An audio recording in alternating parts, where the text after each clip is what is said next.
শুরুতে আল্লাহ রাব্বুল ইজ্জা ওয়াল জালালের দরবারে শুকরিয়া জ্ঞাপন করছি যে আল্লাহ তাআলা আমাদেরকে এরকম চমৎকার একটি পরিবেশে চমৎকার একটি বিষয়ের উপর কিছু আলোচনা শুনবার জন্য, এসে বসবার জন্য, জয়েন করবার জন্য সুযোগ করে দিয়েছেন। আমরা সবাই পড়ছি কালিমাতুশ শুকর, আলহামদুলিল্লাহ।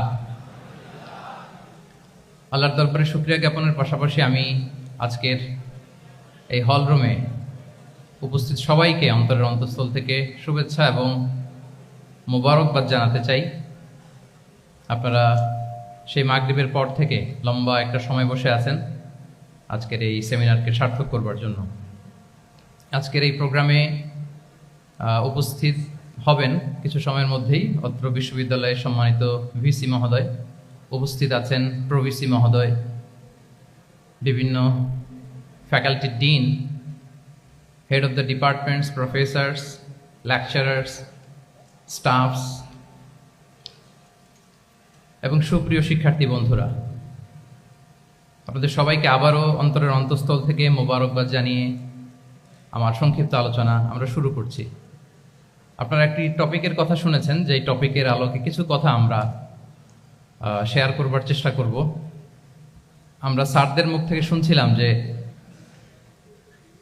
এত চমৎকার পরিবেশে কোনো ইসলামিক সেমিনার বা কনফারেন্স এটা আগে হয়নি। আলহামদুলিল্লাহ, জুলাই আপরাইজিং এর পরে আল্লাহ তাআলা খুব সহজ করে দিয়েছেন, আমাদের জন্য প্রশস্ত করে দিয়েছেন। আপনারা জেনে থাকবেন যে আমি নিজেও প্রায় 5 বছর দেশের বাইরে ছিলাম। মালয়েশিয়াতে থেকে থেকে ভাবতাম যে দেশে কি আমি 29 সালে ঢুকতে পারবো না 41 সালে ঢুকতে পারবো। তো আল্লাহ তাআলার প্ল্যান যে ভিন্ন সেটা তো আমাদের জানা ছিল না। খুত্তাতুল্লাহি আ'যামু মিন খুত্তাতিনা, আমাদের প্ল্যানের চেয়ে আল্লাহর প্ল্যান অনেক বড়। আমরা এতটুকু দেখি, কিন্তু আল্লাহ হয়তো আরো অনেক দূর আমাদের জন্য প্রশস্ত করে রেখেছেন। আলহামদুলিল্লাহ। তো এই 5 আগস্টের গণ অভ্যুত্থান বা বিপ্লব পরবর্তী বাংলাদেশের এই চমৎকার পরিবেশে আমরা যে একত্রিত হতে পেরেছি, সুন্দর সুন্দর কনফারেন্স সেমিনারের মধ্য দিয়ে আমরা আমাদের আইডিয়াগুলো শেয়ার করতে পারছি, এটা আমাদের জন্য অনেক বড় নেয়ামা, আল্লাহর পক্ষ থেকে রাহমা।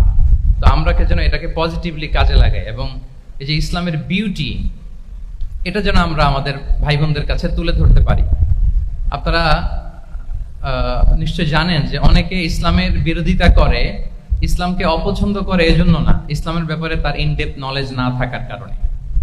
এখানে আমাদেরও দায় কম না, আমাদের প্রপার প্রেজেন্টেশনের অভাবে আমরা সুন্দরভাবে ইসলামকে তাদের কাছে হয়তো উপস্থাপন করতে পারিনি, ফলে তারা ইসলামের বিরোধিতা করে। তো আমাদের প্রাইম ডিউটি হচ্ছে আমরা নিজেরা ইসলামকে অনুশীলন করব এবং ইসলামের সৌন্দর্যকে, দ্য বিউটি অফ ইসলামকে আমরা অন্যের সামনে তুলে ধরব। এটা হচ্ছে আমাদের দায়িত্ব। আপনারা খুব চমৎকার সেমিনারের একটা টপিক নির্ধারণ করেছেন যে আধুনিক যুগে ইসলামিক লাইফস্টাইল। শুরুতে আমি ইসলামিক লাইফস্টাইল বলতে আসলে কি বোঝায় এই আইডিয়াটাকে, কনসেপ্টটাকে ক্লিয়ার করে আমি আমার মূল আলোচনায় যাব ইনশাআল্লাহ বিইজনিল্লাহ। এই ফ্যানটা একটু কমাতে হবে, ফ্যানের বাতাসটা সামান্য একটু কমাই দিলে হবে। খুব সহজে যদি বলি, ইসলামিক লাইফস্টাইল হচ্ছে যে লাইফস্টাইল কোরআন সুন্নাহ থেকে উৎসারিত এবং যে লাইফস্টাইল হচ্ছে এন্ডোর্সড বাই ইসলাম, যে লাইফস্টাইল আমাদের প্রিয় নবী মুহাম্মদুর রাসূলুল্লাহ সাল্লাল্লাহু আলাইহি ওয়া আলিহি ওয়াসাল্লাম তিনি নিজে লিড করে দেখিয়েছেন আমাদেরকে, এটাই হচ্ছে ইসলামিক লাইফস্টাইল। আই রিপিট, যে লাইফস্টাইল কোরআন সুন্নাহ থেকে উৎসারিত, যেই লাইফস্টাইলকে ইসলাম এন্ডোর্সড করে এবং যে লাইফস্টাইল আল্লাহ রাসূল সাল্লাল্লাহু আলাইহি ওয়া আলিহি ওয়াসাল্লাম আমাদেরকে তিনি লিড করে দেখিয়েছেন, এটা একটা কমপ্লিট প্যাকেজ, একটা হোলিস্টিক প্রজেক্ট। এখানে কাটছাট করার সুযোগ নেই, মানে পিক এন্ড চুজ করার সুযোগ নেই। আমার পুরো জীবনটাকেই ইসলামে অনুশাসন দিয়ে যদি আমরা পরিচালিত করি, ইসলামের ছাঁচে যদি সাজাই, সেটা হবে ইসলামিক লাইফস্টাইল। এখানে পিক এন্ড চুজের কোনো সুযোগ নাই। মানে মুসলিম হইলে পার্ট টাইম মুসলিম হওয়া যায় না, ফুল টাইম মুসলিম হইতে হয়। মানে জীবনের প্রতিটা অঙ্গনে ইসলামকে আমাদের প্র্যাকটিস করতে হবে, কারণ আমরা জানি ইসলাম মানে হচ্ছে complete submission to the order of Allah, to the wish of Allah. কোনো যদি, কিন্তু, তবে ছাড়া আল্লাহর আদেশের সামনে নিজেকে উজাড় করে দেওয়ার নাম হচ্ছে ইসলাম। আই রিপিট, আমি আবারও বলছি, কোনো যদি, কিন্তু, তবে ছাড়া আল্লাহর অর্ডারের সামনে নিজেকে সঁপে দেওয়ার নাম কি? ইসলাম। সবাই বলুন তো, আল্লাহর আদেশের সামনে কোনো যদি কিন্তু তবে ছাড়া নিজেকে সাবমিট করা, এই সাবমিসিভ অ্যাটিটিউডের নাম কি সবাই বলুন তো? তাহলে আপনি পিক এন্ড চুজ করতে পারবেন না যে এটা আমার ভাল লাগে, এটা আমার সাথে যায়, সো আমি এটা নিলাম, এটা আমার সাথে যায় না, সো এটা থেকে আমি দূরে থাকলাম, তাইলে এটা ইসলামিক লাইফস্টাইল হলো না। এই কনসেপ্টটা কি ক্লিয়ার সবার কাছে? এটা একটা total package, it's a total project, it's a holistic programme. আপনি আপনার সুবিধা মতো এখানে কাটছাট করতে পারবেন না, নিলে পুরোটাই নিতে হবে। তো আমরা অনেকে আবার কাটছাট করি নিজের মন মতো, তাদেরকে উদ্দেশ্য করে আল্লাহ তাআলা বলছেন আফাতুমিনুনা বিবাদিল কিতাবি ওয়া তাকফুরুনা বিবাদ, তোমরা কি আল্লাহর কিতাবের কিছু অংশ মানো আর কিছু অংশ তোমরা অস্বীকার করো, এটা তোমাদের পলিসি? জেনে রেখো, ওয়ার্নিং দিচ্ছেন যে তোমাদের পলিসি যদি এটা হয় তাহলে এই দুনিয়াতে আছে তোমাদের জন্য লাঞ্ছনা, আর আখিরাতে তোমাদেরকে শাস্তির মুখোমুখি হতে হবে। তাহলে কাটছাট করার সুযোগ নেই। আমরা যেটা করি, নামাজ, রোজা, হজ, জাকাতের মতো এই যে আনুষ্ঠানিক ইবাদত গুলো, এগুলোতে আমরা ইসলামকে খুব মানি, ইসলামের অনুশাসন মানি। কিন্তু আমাদের ব্যক্তি জীবন, পারিবারিক জীবন, সামাজিক জীবন, আমার ডিলিংস গুলো, আমার ট্রেড, আমার বিজনেস, আমার ব্যবসা, আমার বিয়ে শাদী, আমার বিহেভিয়ার, এগুলোকে অনেক সময় আমরা ইসলামের অনুশাসন অনুযায়ী মানতে চাই না। এগুলোর ক্ষেত্রে আমরা অনেক সময় ইসলামের অনুগামী হই না। এইখানে একটা ঝামেলা রয়ে গেছে আমাদের। কিন্তু মূল কথা হচ্ছে, আপনি ইসলামকে মানলে দ্য টোটাল প্যাকেজ আপনাকে মানতে হবে। এখানে কাটছাট করার কোনো সুযোগ আছে বলেন তো? আওয়াজ করে বলেন, কোন কাটছাটের সুযোগ কি আছে? কারণ কমপ্লিট প্যাকেজ, কমপ্লিট প্যাকেজ। জীবনের প্রতিটি অঙ্গনকে ইসলামের অনুশাসন দিয়ে সাজানো, বা জীবনের প্রতিটি অঙ্গনে ইসলামকে অনুশীলন করার নামই হচ্ছে ইসলামিক লাইফস্টাইল। মূলত ইসলামই একটা lifestyle. Islam is not merely a set of beliefs and rituals, rather it's a lifestyle. ইসলাম নিজেই একটা lifestyle that emphasizes justice, spirituality, integrity and modesty. আপনি যদি নিতে চান আপনাকে পুরোটাই নিতে হবে, তাহলে কাটছাট করার সুযোগ নেই। এটা হচ্ছে প্রথম, first and foremost reminder tonight, যে ইসলাম একটা টোটাল প্যাকেজ, একটা কমপ্লিট প্রোগ্রাম, একটা হোলিস্টিক প্রোগ্রাম। এখানে পিক এন্ড চুজ করতে পারবো না আমরা। আপনি যদি আমাকে ইসলামী লাইফস্টাইলের উপরেই সেমিনারে কথা বলতে বলেন, I must say you have to take the entire package, পুরোটাই আপনাকে নিতে হবে। এই আইডিয়াটা ক্লিয়ার হয়েছে আমাদের সবার কাছে? সবার কাছে ক্লিয়ার তো? তাহলে পিক এন্ড চুজ করবো নাকি? শুনি নাই সবার কাছ থেকে। পিক এন্ড চুজ করা যাবে? কাটছাট করা যাবে? কিছু কিছু রুলস এন্ড রেগুলেশন আমার খুব ভালো লাগে, আমার জন্য খুব সুবিধা হয়, ওইটা নিলাম, বাকিগুলা কাটছাট করে দিলাম। তার মানে সহজভাবে পার্ট টাইম মুসলিম হওয়ার কোনো সুযোগ নেই, হলে ফুল টাইম হতে হবে। কাস্টমাইজড ইসলামের কোনো সুযোগ নেই, টোটাল প্যাকেজটাকে আমার অ্যাডাপ্ট করতে হবে। এটা হচ্ছে ইসলামিক লাইফস্টাইল। তো আজকের এই সেমিনারে আমি কিছু ট্রেটস বা the core values of Islamic lifestyle আপনাদের সাথে শেয়ার করবার চেষ্টা করব, যাতে করে ব্যাপারটা আরো ক্রিস্টাল ক্লিয়ার হয় যে আসলে what is Islamic lifestyle all about. আসলে এটা কি, কিভাবে এটা আমরা অ্যাডাপ্ট করব, কিভাবে এটার সাথে নিজেকে খাপ খাওয়াবো, কিভাবে এটা আমরা প্র্যাকটিস করব। তাহলে প্রাথমিক কথা অলরেডি ডান, যে কাটছাট আমরা করব না, পিক এন্ড চুজ করব না, টোটাল প্রোগ্রামটাই আমরা নেওয়ার চেষ্টা করব। তো এখন আমরা কিছু কোর ভ্যালিউজের কথা বলবো, যেগুলো দিয়ে ইসলামিক লাইফস্টাইলের মূল ধরনটা আমাদের কাছে ক্লিয়ার হবে। ইসলামিক লাইফস্টাইলের কথা যদি আমাদেরকে বলতে হয়, প্রথম যেই ট্রেড, যে ক্যারেক্টারিস্টিক্স বা ভ্যালিউর কথা আমাকে বলতে হবে, সেটা হচ্ছে দ্য কনসেপ্ট অফ হালাল অ্যান্ড হারাম। ইফ দেয়ার ইজ নো হালাল অ্যান্ড হারাম, there is no Islamic lifestyle, for sure I am telling you.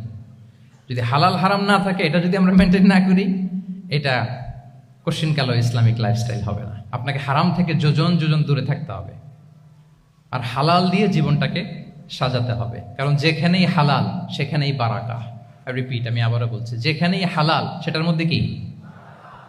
হারামে কোনো বারাকা আছে? হারামে আছে অস্থিরতা, সাময়িক উন্মাদনা, এর ভেতরে বারাকা নাই। হালালের ভেতরে আল্লাহ তাআলা বারাকা ঢুকিয়ে দিয়েছে। আচ্ছা আপনারা বলুন তো, গরুর গোশত খাওয়া এটা হালাল না হারাম?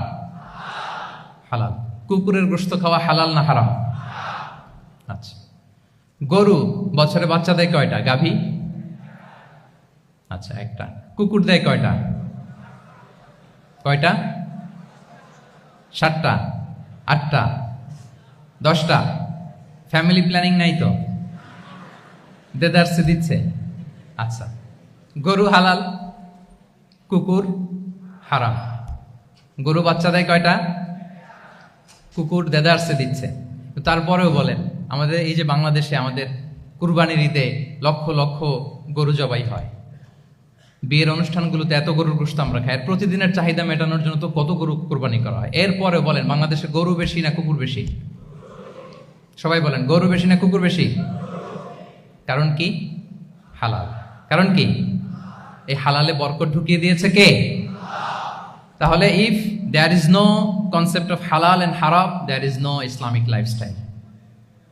প্রথম core value of Islamic lifestyle হচ্ছে আপনাকে হালাল দিয়ে আপনার জীবনকে সাজাতে হবে। লা ইয়াদখুলুল জান্নাতা জাসাদুন গুযিয়া বিল হারাম। হারাম খেয়ে বর্ধিষ্ণু যে দেহ, সে দেহ আল্লাহর জান্নাতে প্রবেশ করবে না। মানে whatever you consume, it should be হালাল। এটা হালাল হইতে হবে। শুধু যেটা আপনি খাচ্ছেন এটাই না, কুলু মিম্মা ফিল আরদি হালালান তাইয়্যিবা, আল্লাহ তাআলা বলেছেন যেটা কনজিউম করবো হালাল হবে, হালাল হতে হবে। তো এটা শুধু এত ন্যারো কনসেপ্ট না, আপনার জীবনের সবটাই হালাল হতে হবে। ইউর ফুড শুড বি হালাল, ইউর ড্রিঙ্ক শুড বি হালাল, ইউর ইনকাম শুড বি হালাল, ইউর ফ্যাশন শুড বি হালাল, ইউর এন্টারটেইনমেন্ট শুড বি হালাল। সবকিছু হালাল হইতে হবে। আমরা অনেকে যে ভুলটা করি, আমরা খাওয়ার ক্ষেত্রে শুধু হালাল খুঁজি, এরকম অনেকে করে, কিন্তু অন্যান্য ক্ষেত্রে হালাল হারামের বাজ বিছান নাই। আমি একটা উদাহরণ প্রায়ই দেই, দেখবেন যে আমাদের বাংলাদেশের সরকারি অফিসগুলোতে তো ঘুষ চলে নাকি? আল্লাহ ঘুষ থেকে এই জাতিকে তুমি হেফাজত করো। আচ্ছা, দেখবেন যে আমাদের বিভিন্ন সরকারি অফিসগুলোর মুসলিম কর্মকর্তারা, তারা ওয়াইন খায় না।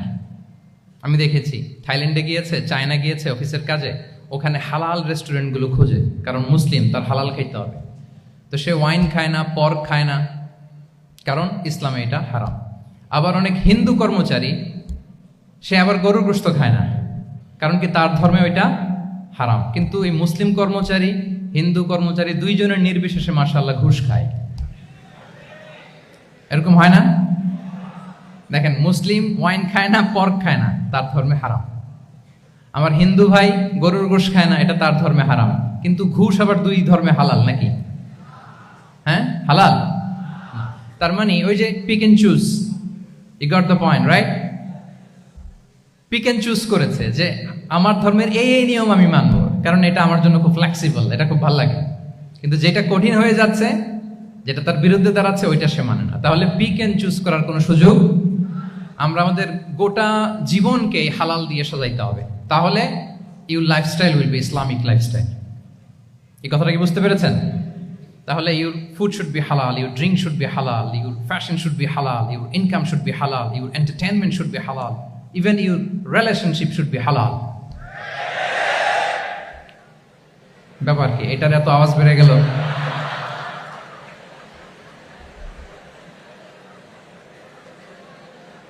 এটা কমন পড়ে গেছে নাকি? আচ্ছা বলেন, হালাল রিলেশনশিপ কোনটা বলেন?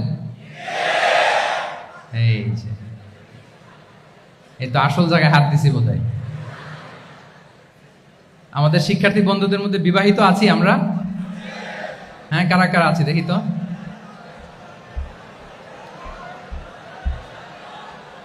দেখি দেখি, মাশাআল্লাহ মাশাআল্লাহ, ঠিক আছে ঠিক আছে। আমাদের বোনরা উপরে আছেন, মাশাআল্লাহ, অনেকে হাত তুলেছেন, আলহামদুলিল্লাহ। এই তো আমাদের যারা হাত তুলছেন তাদের জন্য একটা তাকবীর দেই আমরা, আল্লাহু আকবার। এই যে আপনারাই বলেছেন, আমার কোনো লিগ্যাল অপিনিয়ন দেওয়ার প্রয়োজন হচ্ছে না, যে হালাল রিলেশনশিপ হচ্ছে বিয়ে। তাহলে বিয়ের বাইরে যদি আমার কোনো রিলেশনশিপ থাকে, হালাল না হারাম? ফতোয়া দিচ্ছে কে? আমি? আপনারাই দিচ্ছেন। বলেন, বিবাহ পরবর্তী কোনো যদি এক্সট্রা ম্যারিটাল রিলেশনশিপ থাকে, এটা ইসলামে হালাল না হারাম? তাইলে pre marriage relationship, after marriage relationship, এটা শরীয়তে হারাম। তো এই হারাম যদি আমি এই হারামের সাথে যদি নিজেকে জুড়ে দেই, তাহলে আমার লাইফস্টাইল এটা ইসলামিক লাইফস্টাইল হতে পারে না। আমরা বিয়ের মতো পবিত্র বন্ধনের মধ্য দিয়ে আমরা আমাদের দাম্পত্য জীবনকে উপভোগ করব। আল্লাহ তৌফিক দান করুক। এই যে অনেকে হাত তুলে ফেলছে মাশাআল্লাহ, তার মানে সেকেন্ড ইয়ারে আছে, ফার্স্ট ইয়ারে আছে, থার্ড ইয়ারে আছে, আলহামদুলিল্লাহ হালাল রিলেশনশিপে তারা গিয়েছে, মাশাআল্লাহ। তাহলে হালাল এন্ড হারামের ব্যাপারে যদি আমরা বলি, আমাদের পুরো জীবনের প্রতিটি অঙ্গন আমরা হালাল দিয়ে সাজাবো, কি বলেন? পারা যাবে তো ইনশাআল্লাহ? হারামের সাথে আমাদের কোনো সম্পর্ক আছে? হ্যাঁ, আমরা সবকিছু হালাল দিয়ে সাজাবো তো? হারামকে আমরা না বলে দিব না, নো। আজকের এই জহির রায়হান মিলনায়তন না, এটা কি নাম? জহির রায়হান মিলনায়তনের এই হলরুম থেকে হারামকে আমরা লাল কার্ড দেখাই দিলাম, কি বলেন? হারামকে আমরা নো বলবো, আওয়াজ করে বলুন নো। ওকে, নো টু হারাম। তাহলে the concept of halal and হারাম আশা করি আমাদের কাছে ক্লিয়ার। আমরা হালাল দিয়ে নিজেদের জীবনকে সাজাবো, হারামের সাথে আমাদের কোনো সম্পর্ক নাই। তাহলে একটা ট্রেড আমরা শেয়ার করলাম, একটা কোর ভ্যালু শেয়ার করলাম, যে আমরা যদি হালাল মেনটেন করতে পারি আমাদের জীবনে, এটা হচ্ছে one of the core values of Islamic lifestyle. 2 নম্বর হচ্ছে ইসলামিক লাইফস্টাইলটা বেসিকলি এটা একটা প্রোডাক্টিভ লাইফস্টাইল। মানে ইসলামী লাইফস্টাইল আমাদেরকে প্রোডাক্টিভ হতে উদ্বুদ্ধ করে। আপনার দিন শুরু হবে অনেক সকালে, প্রোডাক্টিভিটি নিয়ে অনেক লম্বা আলোচনা করা যেতে পারে। আমি ছোট্ট একটা পয়েন্ট যদি আজকের এই হলরুমে শেয়ার করি প্রোডাক্টিভিটি নিয়ে, যে ইসলামিক লাইফস্টাইল হচ্ছে আপনি একেবারে সকাল সকাল আপনার দিন শুরু করবেন। Early to bed and early to rise makes a man healthy wealthy. সবাই তো শিখেছি এটা, যে আগে আগে ঘুমোতে যাও, আগে আগে ঘুম থেকে জাগো, তুমি ধনী হবে, তারপর তুমি প্রজ্ঞাবান হবে, তুমি সুস্বাস্থ্যের অধিকারী হবে। এটা হচ্ছে ইসলামিক লাইফস্টাইলের একটা কোর ভ্যালিউ। সকাল সকাল দিন শুরু করা, মানে সানরাইজের আগে আমার সকাল শুরু হবে। কাজী নজরুলের যে কবিতা, সূর্যি মামা জাগার আগে উঠবো আমি জেগে, পড়েছি আমরা সবাই, কিন্তু হয়তো মানা হয় না। তো এই যে সকাল সকাল ঘুম থেকে ওঠা, এটা যদি আপনার মধ্যে না থাকে, এটা ইসলামিক লাইফস্টাইল হতে পারে না। You must be a morning person. সকাল সকাল উঠতে হবে, আপনার সময় এমনভাবে মেনটেন করবেন আপনি যে সকাল সকাল ফজরের পর থেকে আপনি অ্যাক্টিভ। তার মানে you have to wake up early, you have to sleep early. একজন মর্নিং পারসন যদি না হন, এটা ইসলামিক লাইফস্টাইল হবে না। এর কারণ আল্লাহ রাসূল সাল্লাল্লাহু আলাইহি ওয়া আলিহি ওয়াসাল্লাম আমাদেরকে সকালে জেগে থাকার ব্যাপারে ইন্সপায়ার করেছেন, এবং তিনি দোয়া করেছেন এই উম্মার জন্য স্পেশালি, যে এই সময়টা এটা ফুল অফ বারাকা, ফুল অফ ব্লেসিংস। তিনি দোয়া করেছেন, আল্লাহুম্মা বারিক লি উম্মতি ফি বুকুরিহা। আল্লাহ এই উম্মতের বুকুরটা, মানে সকালের সময়টা, লেটস সে সানরাইজের পরে 3-4 ঘন্টা, এই সময়টাকে আল্লাহ আপনি বরকত দিয়ে ভরে দেন। এই সময়টাতে ঘুমানো যাবে না, এটা হচ্ছে বরকতের সময়। এবং আল্লাহ রাসূল সাল্লাল্লাহু আলাইহি সাল্লাম যদি কোনো সামরিক অভিযান প্রেরণ করতেন, এই টাইমে প্রেরণ করতেন, এই বুকুরের টাইমে। এবং সাহাবারা তাদের কোনো ট্রেড ক্যারাভান, ব্যবসায়িক কাফেলা যখন সেন্ড করতেন, এই টাইমটাতে সেন্ড করতেন, কারণ এই টাইমটাতে বারাকা। তো এখন নিজের সাথে মিলিয়ে নেন যে এই টাইমটাতে আমরা কি করি। আমি জানি না আপনাদের কি অভ্যাস। আমি এসে তো শুনলাম যে জাহাঙ্গীরনগর বিশ্ববিদ্যালয়ে নাকি যতজন শিক্ষার্থী, মানে ততজনের জন্য এখানে আবাসনের ব্যবস্থা আছে।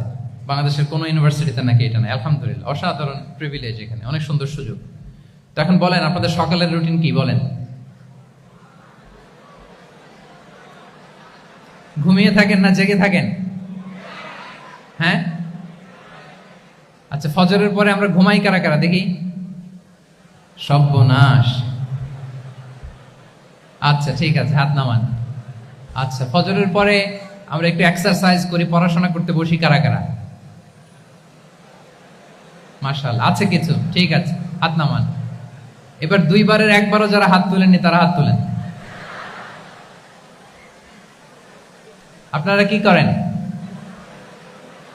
এইটা হ্যাঁ, ডিভাইস। তো সম্মানিত সুধী মণ্ডলী, আল্লাহুম্মা বারিক লি উম্মতি ফি বুকুরিহা। আপনারা আমাকে এনেছেন ইসলামিক লাইফস্টাইল নিয়ে বলতে, তো আমাকে বলতেই হবে, ফজরের পরে ঘুমানো চলবে। প্রথমে আমরা হারামকে না বলে দিলাম, এবার আমরা না করে দিব কোনটাকে? হ্যাঁ, ফজরের পরে আজকে থেকে কোনো ঘুম চলবে। যদি আপনি চান, একটু দূরে সরাইতে হবে, যে ড্রোনগুলো একটু দূরে সরাইতে হবে। ফজরের পরে আজকে থেকে আমি এখানে জবরদস্তি করব না, শুধু আপনাদের সামনে আমি প্রেজেন্ট করছি। যদি সেমিনারের যে টপিক নিয়ে আপনারা শুনতে এসেছেন, এটা যদি আপনি অ্যাডাপ্ট করতে চান, অনুশীলন করতে চান, হ্যাঁ, ফজরের পরে আজকে থেকে কোনো ঘুম চলবে। এই সময়টাতে অনেক বারাকা আছে। তো কি করতে হবে? এটার জন্য আগে আগে ঘুমোতে হবে। কি বলেন? অনেকে ফজরের এই বরকতময় সময়টা তারা ঘুমাতে ঘুমাতে মিস করে। এর কারণ দেরিতে ঘুমোতে যাওয়া। আগে আগে ঘুমানোর অভ্যাস করতে হবে। কিন্তু আগে তো ঘুম আসে না, তাই না? এই যে ডিভাইস আমাদেরকে ঘুমাতে দেয় না, আমাদের শান্তির ঘুম কেড়ে নিছে এই ডিভাইস। এই ডিভাইস অ্যাডিকশন, স্ক্রিন আসক্তি, এই স্ক্রিন আসক্তি আমাদের শান্তির ঘুমকে কি করেছে? কেড়ে নিয়েছে। আল্লাহ তাআলা রাতকে বানিয়েছেন ঘুমের জন্য। ওয়াজআলনাল লাইলা লিবাসা, লিবাস মানে আবরণ। আমি রাতকে বানিয়েছি পোশাকের মতো আবরণ করে, যে আবরণ রাত্রিবেলা নিঝুম নিঝুম নিস্তব্ধ অন্ধকার দিয়ে ছেয়ে দেয়। ফলে মেলাটিন নামে একটা হরমোন নিঃসরিত হয়, আমাদের ঘুম ঘুম ভাব আসে। ঘুমের জন্য আল্লাহ তৈরি করেছেন রাতকে। এরপরে আল্লাহ তাআলা বললেন ওয়াজআলনান নাহারা মাআশা, আর দিনকে বানিয়েছি আমি প্রাণ চঞ্চল করে। দিনে আমরা কাজ করব, তাহলে রাতে আগে আগে ঘুম, আর দিনের বেলা আল্লাহ তাআলা আমাদেরকে কাজ করার জন্য সৃষ্টি করেছেন। কিন্তু এই সাইকেলটাকে আমরা ঘুরাই ফেলছি। রাতে যত দেরি করে আপনি ঘুমাবেন, সকালে ঠিক তত দেরি করে আমাকে উঠতে হয়। ঠিক কিনা বলেন? তাহলে ফজরের পর বকুর পিরিয়ড অফ টাইমটাকে কাজে লাগাতে হলে রাতে আমাদেরকে আগে ঘুমাতে যেতে হবে। রাতে কি করতে হবে? আগে ঘুমোতে যেতে হবে। তাহলে এক নম্বরে কি বললাম? কনসেপ্ট অফ হালাল এন্ড হারাম। 2 নম্বরে বললাম প্রোডাক্টিভিটি। ইসলামিক লাইফস্টাইল হচ্ছে একটা প্রোডাক্টিভ লাইফস্টাইল। এটা মেনটেন করতে হলে প্রোডাক্টিভিটির অনেক কথা। একটা কথা হচ্ছে সকাল সকাল আপনার দিন শুরু করুন। কি পারা যাবে তো ইনশাআল্লাহ? সবাই একসাথে পড়ে ইনশাআল্লাহ।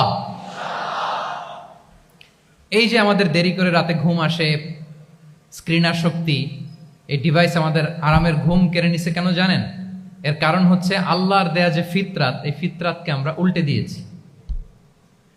ফিতরাত শব্দটার সাথে আপনাদের পরিচয় আছে? হ্যাঁ, the innate characteristics of a human being. একটা মানুষের যে ক্যারেক্টারিস্টিক্স, যে ইননেট স্বভাব দিয়ে আল্লাহ তাআলা তৈরি করেছেন, নেচার, এটাকে আরবিতে বলে ফিতরাত। এই ফিতরাতের বিরুদ্ধে কিছু করা যাবে না। ইসলামিক লাইফস্টাইল হচ্ছে ফিতরা বেসড লাইফস্টাইল। ফিতরাতাল্লাহিল্লাতী ফাতারান নাসা আলাইহা লা তাবদীলা লিখালকিল্লাহ। আল্লাহর প্রকৃতির অনুসরণ করো, যে প্রকৃতি দিয়ে তিনি মানুষকে সৃষ্টি করেছেন। আর আল্লাহর সৃষ্টি কাঠামোর মধ্যে কোনো পরিবর্তন, কোনো বিকৃতি নেই। সুবহানাল্লাহ বিহামদি। তা আমরা এই ফিতরাতকে চেঞ্জ করে দেওয়ার কারণে এই ঝামেলা। আমরা সবাই এই ফিতরাতের উপর জন্মেছি। কুল্লু মাউলুদিন ইউলাদু আলাল ফিতরা ফাআবাওয়াহু ইউহাউবিদানি আও ইউনাসসিরানি আও ইউমাজ্জিসানি। প্রতিটি নিউ বর্ন বেবি তারা ফিতরাতের উপর জন্মায়, মানে নবজাতক সন্তান ইসলামের উপর জন্মায়। কিন্তু বাবা মা তাকে হয় ইহুদি বানায়, নাসারা বানায়, বা অগ্নি উপাসক বানায়। তাহলে এই যে ফিতরাত, আল্লাহর দেয়া ফিতরাতকে যখন আমরা চেঞ্জ করেছি, আমাদের জীবন থেকে বারাকা উঠে গিয়েছে।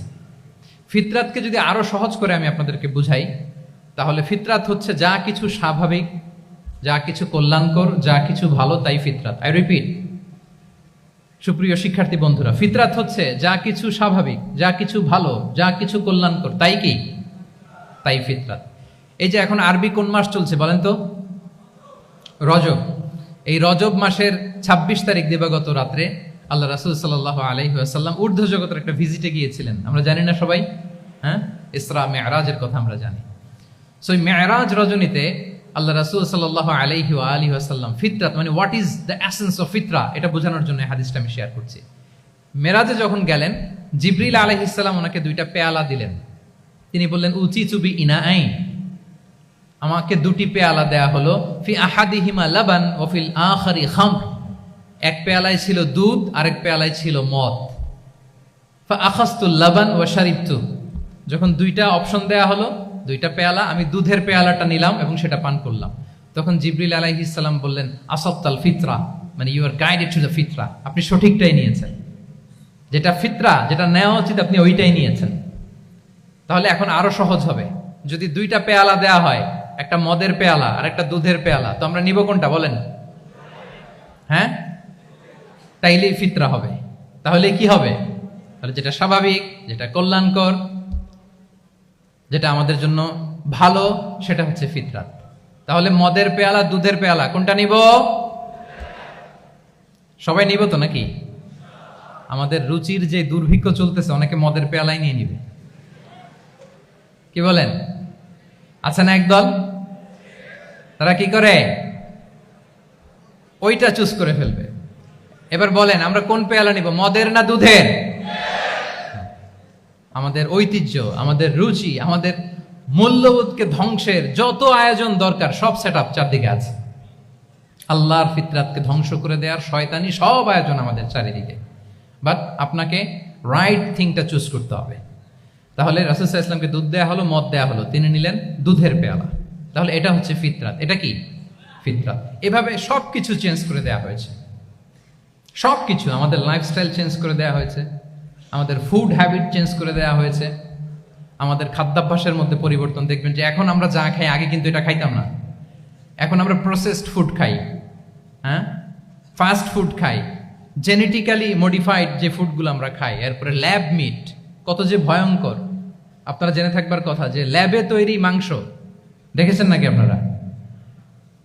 প্রাকৃতিক মাংসের কোনো ছিটে ফোটা নেই, কিন্তু এটা গরুর মাংস হয়ে গেছে, ওইটা মানুষ খাচ্ছে। মানে আমাদের লাইফস্টাইলও করাপ্টেড, আমাদের ফুড হ্যাবিটও করাপ্টেড, আমাদের স্লিপিং সাইকেলটা করাপ্টেড, সবকিছু করাপ্ট করে দেওয়া হচ্ছে। এবং এটার প্রভাব পড়েছে আমাদের শিশুদের মধ্যেও। দেখবেন যে শিশুরা সবজি খেতে চায় না। আমার তো 2 মেয়ে আছে, আমি তো দেখি বাসায়, বা অনেকের কমপ্লেনগুলো আমরা শুনি। আমাদের এখনকার বাচ্চাদেরকে ভেজিটেবলস দিলে খায় না, মাছ দিলে খায় না, অর্গানিক ভালো ভালো খাবার দিলে শাকসবজি খায় না। কি খাবে জানেন? সচেস খায়, সচেস, হটডগ খায়। হ্যাঁ, ওই যে আপনি অর্ডার দিয়ে বার্গার এনে দিবেন, পিৎজা এনে দিবেন, ওইটা খাবে। তারপর ইনস্ট্যান্ট নুডলস খাবে, স্যুপ খাবে, ফ্রোজেন যত মিল আছে এগুলো খাবে, টিনজাত খাবার যেগুলো দীর্ঘদিন সংরক্ষণ করে রাখা হয়। তো বলেন, আজ থেকে 30 বছর আগে আমাদের বড়রা কিংবা আমাদের শিশুরা, আমরা কেউ কি এই খাবার খেয়েছি? বলেন তো, আওয়াজ করেন, খেয়েছি কেউ? Entire system.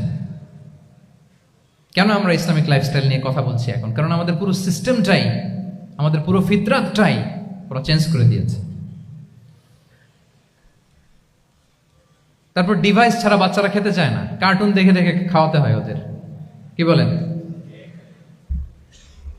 আচ্ছা বলেন তো, আজ থেকে 30 বছর পেছনে, ব্যাক টু দ্য হিস্ট্রিতে যদি আমরা যাই, 70-এর দশকে, 80-র দশকে বাংলাদেশের কোন একটা গ্রামের কথা, একটা পল্লীর কথা আপনি একটু চিন্তা করেন তো।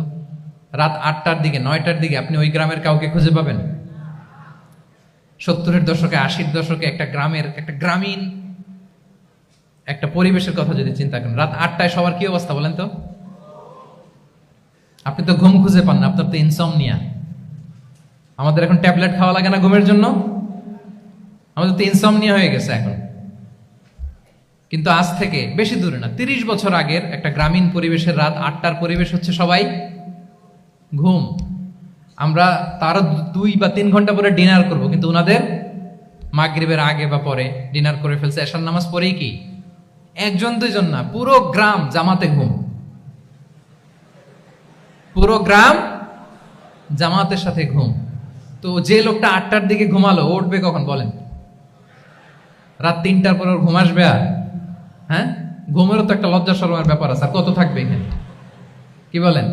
আপনি তো ঘুমাতে যান রাত 2টায়, আর আজ থেকে 30 বছর আগে আমার বাংলাদেশের একটা গ্রামীণ পরিবেশে রাত 8টার দিকে সবাই ঘুম। আমরা এখন যেই টাইমটাতে ঘুমোতে যাই, ওই সময় ওনাদের অর্ধেক ঘুম শেষ। ফজরের নামাজ পড়ে আমাদের বাপ চাচারা কি করতো? হ্যাঁ, একটু ব্যাক টু দ্য হিস্ট্রিতে তাকান না। ফজরের নামাজ পড়ে এক বল পান্তা ভাত খাইতো। আমরা তো এখন এতটুকু খাইলে আমাদের এটা বার্ন করার জন্য দৌড়াইতে হয় 5 কিলো, জিমনেশিয়ামে যাইতে হয়, কত আয়োজন, কত ওয়ার্কআউট করা লাগে। এক বল কাঁচামরিচ দিয়ে, পোড়ামরিচ দিয়ে ভাত খেয়ে চলে যাইতো ফসল খেতে। দুপুরে আবার এক বল, খাইতে বসলেই এক বল। আমরা সারা মাসে খেতে পারি না এক বল। আচ্ছা, কি খেত? খাওয়ার আইটেমটা দেখেন তো, কোনো ফরমালিন আছে? কথা বলেন। কোনো মেডিসিন ছিল না, একেবারে ফ্রেশ, হ্যাঁ, পিওর অর্গানিক। নিজেদের মাঠ থেকে আনা যে ধান, ঢেকি ছাটার ধান দিয়ে ভাত খেত। বাড়ির পুকুরের মাছ, কোনো ফরমালিন নাই, নিজের চাষ করা সবজি খেত, গোয়ালের দুধ খেত। আমরা অনেকে মনে করি যে আমাদের এই যে সায়েন্স অ্যান্ড টেকনোলজিক্যাল অ্যাডভান্সমেন্টের যুগে আমরা বোধহয় খুব সুখে আছি, আমাদের দাদা পরদাদারা বোধহয় এত সুখ করে যায় নাই। ওনারা যে সুখ করে গেছে তা আমরা চোখেও দেখিনি। আমার দাদা পরদাদারা যে সুখে লাইফ লিড করেছে তার অর্ধেকও আমরা করতে পারি না। তারাই আসলে শান্তির, সুখের, আনন্দের সময়টা তারা কাটিয়েছে। তাহলে সম্মানিত সুধী মণ্ডলী, পুরো আমি আপনাদেরকে বোঝানোর চেষ্টা করছি যে ইসলামিক লাইফস্টাইল নিয়ে why we should talk about Islamic lifestyle, কারণ পুরো সিস্টেমটাকে তারা কলাপস করেছে, করাপ্ট করেছে। Food habit, the lifestyle, the sleeping style, সব চেঞ্জ করেছে। তো এই জন্য আল্লাহর দেয়া ফিতরাতকে যেন আমরা প্রিজার্ভ করি, আমরা সচেতন হই। এখনই যদি সচেতন না হই, ডিজাস্টার আমাদের জন্য অপেক্ষা করছে। Just wait and see. তাহলে ইসলামিক লাইফস্টাইল হচ্ছে একটা ফিতরা বেসড লাইফস্টাইল। এই ফিতরাকে আমাদেরকে প্রিজার্ভ করতে হবে। তাহলে 3টা পয়েন্ট বলে ফেলছি অলরেডি, যদি আপনাদের মনে থাকে। প্রথমে কি বলেছিলাম? হালাল, হালাল দিয়ে জীবন সাজাবো। 2 নম্বরে প্রোডাক্টিভিটির জন্য কি করব? রাতে দেরি করে ঘুমাবো, তাহলে আগে আগে ঘুমাবো, ফলে আগে আগে ঘুম থেকে জেগে কাজ শুরু করব। 3 নম্বরে ফিতরা, মানে আল্লাহর দেয়া প্রাকৃতিক যে নিয়ম, মানে আলোর সাথে সাথে আমার জীবন শুরু, আলো নাই আমিও ঘুমাই পড়বো। কি বলেন? আপনি উন্নত দেশে তো তাই হয়। জাপানে আমি কয়েকবার গিয়েছি, আগে আগে ঘুমায় পড়ে। ইভেন আমেরিকাতে আমি কয়েকবার গিয়েছি, অনেক অনেক শহরে 8টার পরে সুপার শপ বন্ধ, 8টার পরে ঘুম এরা। আমরা হাঁটছি কোন দিকে? আমরা একটু নিজেদেরকে প্রশ্ন করি। তাহলে 3 নাম্বার হচ্ছে ফিতরা বেসড যে লাইফস্টাইল, এটার দিকে আমাদেরকে ফিরে আসতে হবে। 4 নাম্বার হচ্ছে মডেস্টি, শালীনতা। One of the core values of Islamic lifestyle. এই শালীনতা আমরা হারাতে বসেছি। মডেস্টি বললে অনেকে শুধু কাপড় চোপড় নিয়ে চিন্তা করে যে ছোট কাপড়, বড় কাপড়। Modesty is not about only clothing, but also your behaviour, your dealing, your overall character. শুধু আপনি মডেস্টি, শালীনতা বললে কাপড় চোপড় নিয়ে চিন্তা করবেন না। এটা আপনার মডেস্টি ইন ইউর স্পিচ, আপনার কথার মধ্যেও শব্দ চয়নে মডেস্টি থাকতে হবে, আপনার বিহেভিয়ারে মডেস্টি থাকতে হবে, আপনার ডিলিংসে মডেস্টি থাকতে হবে। এই শালীনতা আমরা হারাচ্ছি। তার বিপরীতে আমাদের সমাজে অশ্লীলতার প্রসার হচ্ছে, লাজুকতা হারিয়ে যাচ্ছে। লাজুকতা, লজ্জা শরম থাকা, এটা যে কত বড় নেয়ামা, যেই জাতি একবার এটা হারিয়ে ফেলে আর কোনো কিছু দিয়ে, জোড়াতালি দিয়ে এটা তারা রিভাইভ করতে পারে না। এই যে ওয়েস্ট তো এখন যা যা আমাদেরকে শিখাইছে, যেটাকে আমরা স্ট্যান্ডার্ড মনে করি, আবার তারা ফিরতেছে। এই যে ডিভাইসের কথা বলছি না, আপনি অস্ট্রেলিয়ার খোঁজ খবর নেন, যারা খোঁজ নিয়েছেন তারা জানেন আন্ডার 16 কোনো বাচ্চা সোশ্যাল মিডিয়া ইউজ করতে পারে না অস্ট্রেলিয়াতে। 1 মাস অ্যাপ্লাই করে, কান্ট্রি ওয়াইড অ্যাপ্লাই করে দেখায় ফেলছে। Facebook, including Facebook, WhatsApp, Twitter, TikTok, 10টা অ্যাপস যেগুলো বাচ্চাদের মধ্যে এডিকশন নিয়ে আসে, এগুলো সব বন্ধ। জানেন এই নিউজটা? জানেন? মানে ফিরতেছে, উল্টা ফিরতেছে। এই যে শালীনতার কথা আমরা বলি, এটা হারাচ্ছে। রাসূল সাল্লাল্লাহু আলাইহি ওয়াসাল্লাম বলেন, যার শালীনতা নাই, ইযা লাম তাসতাহি ফাসনা মা শি'তা, যখন তোমার লজ্জা শরম থাকবে না, যা মনে চায় তাই করো। শিশু মোহাম্মদ চলে গেল সেই বনু সাআদে, ছোট্ট মোহাম্মদ কাঁদে না, কাঁদে না কখনো। ক্ষুধা লাগলেও কাঁদে না, ব্যথা পেলেও কাঁদে না। কিন্তু ছোট্ট মোহাম্মদের প্রাইভেটসের জায়গা থেকে কাপড়টা যখন সরে যেত, শিশু মোহাম্মদ কেঁদে দিত। সুবহানাল্লাহ, শালীনতা। ইযা লাম তাসতাহি ফাসনা মা শি'তা। রাসূল সাল্লাল্লাহু আলাইহি ওয়াসাল্লাম বলেছেন, যদি তোমার লজ্জা শরম না থাকে, লজ্জা শরমের মাথা যদি তুমি খাও, তুমি সব করতে পারবা, তোমাকে দিয়ে সব সম্ভব। তাহলে এই শালীনতা, এটা অনেক বড় নেয়ামা। সম্মানিত বন্ধুরা, আজকে দিনকে দিন আমাদের সমাজ থেকে শালীনতা হারিয়ে যাচ্ছে, লাজুকতা হারিয়ে যাচ্ছে। নারী পুরুষ উভয় দিক থেকে, বিশেষ করে আমাদের বোনদেরকে টার্গেট করা হয়েছে। নারীদেরকে, আমাদের বোনদেরকে, তাদেরকে প্ররোচিত করা হচ্ছে, তাদের সামনে আইডিয়া হাজির করা হচ্ছে যে নারী যত বেশি নগ্ন হতে পারে সে তত বড় সাহসী নারী। বলেন, আমাদের সমাজে পত্রপত্রিকা আপনারা দেখেন না এটা, যে নারী নিজেকে যত এক্সপোজ করবে সে তত বড় কি সাহসী নারী, এই তকমা তাকে দেয়া হচ্ছে। এটা টোটাল কমপ্লিট শয়তানের একটা মিশন। শয়তানের প্রথম মিশন হচ্ছে বনি আদমকে বিবস্ত্র করা। কি করা? আল্লাহ তাআলা আদম আলাইহিস সালাম, হাওয়া আলাইহিস সালামকে বলেছিলেন যে নিষিদ্ধ গাছ যেও না, খেও না। শয়তানের প্ররোচনায় খেয়ে ফেলেছিলেন, সাথে সাথে জান্নাতের পোশাক খুলে পড়েছে। তার মানে শয়তানের প্রথম মিশন হচ্ছে মানুষকে কি করা? নগ্ন করা। মানুষকে কি করা? নগ্ন করা। তাহলে আমাদের বোনদেরকে এমন ভাবে তাদের সামনে উপস্থাপন করা হচ্ছে, প্ররোচিত করা হচ্ছে এবং বলা হচ্ছে নগ্নতার পথে যে বেশি হাঁটে সে নাকি তত সাহসী নারী। নাউযুবিল্লাহি মিন যালিক। তাহলে এই যে মানব জাতিকে বস্ত্রহীন করা, এটা শয়তানের একটা মিশন। তার বিপরীতে ইসলাম নারীকে সম্মান দিয়েছে, সম্মান করেছে। যে ঘরে প্রথমে কন্যা জন্মায়, খায়রুকুম মান বুখিরা বিল উনসা, সে ঘরটাকে আল্লাহ তাআলা বরকতময় করে দেয়। 2 সন্তান তো 2 জান্নাতের দরজা ওপেন। 2 কন্যা সন্তান, 3 কন্যা সন্তান তো 3টা জান্নাতের দরজা ওপেন। সুবহানাল্লাহ। স্ত্রী হয়ে যখন ঘরে যাবে, যে ব্যক্তি তার স্ত্রীর কাছে সেরা, পরিবারের কাছে সেরা, সে সবার কাছে সেরা, সে আল্লাহর কাছে সেরা। সুবহানাল্লাহ। এবং কোন মা যদি সন্তান জন্ম দিতে যে মারা যায়, কিয়ামতের দিন আল্লাহ তাআলা ওই মাকে শহীদদের কাতারে দাঁড় করাবেন। আর যদি সেফলি সন্তান ভূমিষ্ঠ হয়, আল্লাহ বলে মায়ের পায়ের নিচে ওই সন্তানের বেহেশত। সুবহানাল্লাহ। কিভাবে নারীর স্ট্যাটাস, মর্যাদাকে ইসলাম বাড়িয়েছে। এবং এই যে ইসলাম যে নারীকে যে ভিআইপি হিসেবে কনসিডার করে, হ্যাঁ, ইসলামের দেয়া নারীর ড্রেস কোড নিয়ে আমাদের অনেকের কত কথা, কত ক্রিটিক। এটা কেন করে? কারণ Islam consider women as a queen.